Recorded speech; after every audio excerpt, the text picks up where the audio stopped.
Noong 1972, may isang aktibong fraternity sa San Sebastian College, ang OPSI o Omega Fraternity Sorority International, na pinamumunuan ng isang estudyante na nagngangalang Rolly Panganiban. Ang mga miyembro ng OPSI ay aktibo sa pagpaparami sa loob at labas ng eskwelahan.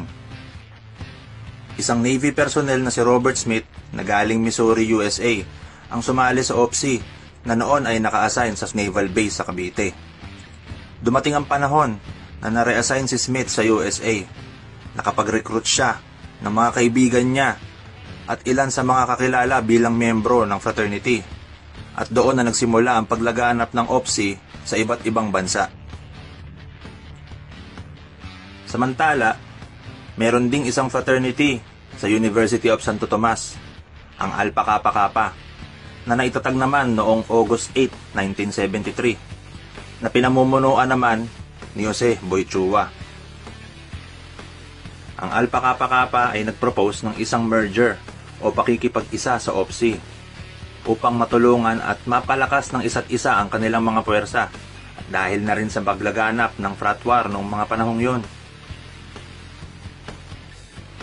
Isa sa mga naging pangunahing usapan ay ang magiging pangalan ng grupo, kung ito ba ay mananatiling Alpha Kappa Kappa o Omega Fraternity Sorority International o OPSI. Isa sa mga miyembro ang nagmungkahi na gawing Alpha Kappa Omega na lamang ang pangalan ng grupo. Pero maraming miyembro ang tumutol dito dahil sa nung mga panahong yon, marami ng grupo ang gumagamit ng Omega o tinatawag nila ang mga sarili nilang mga Omicrons. Iminungkahi ni Boy Chua na bakit hindi na lang Ro ang kanilang gamitin bilang pagbibigay na din ng pagkilala kay Rolly Panganiban. At nagkataon din naman na ang Ro ay ginagamit sa Greek alphabet. Dito na nabuo ang pangalan ng Alpha Kappa Rho. Ang Alpha Kappa Rho ay mayroong 16 founding fathers o kumakatawan sa 16 na miyembrong nagbuo nito. Ito ay sina Boy Chua, Edwin Solano, Noli Manalo, Philip Balange, Renato Go, Mark Kwek-Kwep, Teddy Aves, Roger Sarmiento, Hil Villegas, Monchet Cabrera, Tadeus De Lara, Philip Diman, James Bracewell, Arnel Lorenzo, Ronaldo Luterio, at Tani Bernabe. At ang unang Grand Sceptron na si Juancho Celera, na siya ring sumulat ng 13 doktrina ng Alpha Kappa Rho. Noong 1975 naman ay naitatag ang Alpha Kappa Rho Sorority at ang Delta Kappa Rho o kilala rin bilang Junior Acro. Ang Alpha Kappa Rho Sorority ay binuo ni Gerly Tesoro, Joyce Gregorio, Alda Altiveros Bernabe, Marisa Cumuyog, JJ Aquino, Irene Ileto, at Grace Mendoza.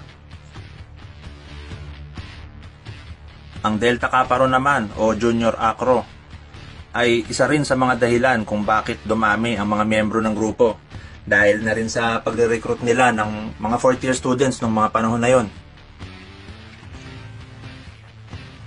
Pinamumunuan naman ito ni Jun Labo Pasaporte kasama si Ray Quitariano at Noriel Arcadio. Sa ngayon, ang Alpha Kappa Rho ay kilala na bilang isa sa mga pinakasikat at isa sa mga pinakamalalaking fraternity dito sa Pilipinas, pati na rin sa ibang bansa. Ang grupo ay rehistrado sa Security and Exchange Commission bilang non-profit at non-dividend corporation.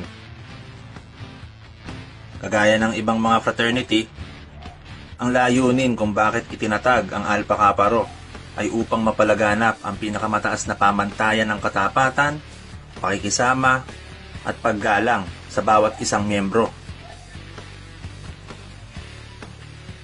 Sana nga ay maipagpatuloy pa ng Alpha Kappa Rho at ng iba pang mga fraternities dito sa Pilipinas ang kanilang mga magagandang adhikain upang mawala na rin ang mga masasamang imahe ng fraternities dito sa Pilipinas.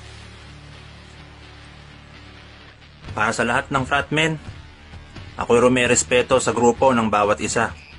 Saludo ako sa inyong lahat. At para sa mga miyembro ng kapatirang Alpha Kappa Rho, long live Alpha Kappa Rho!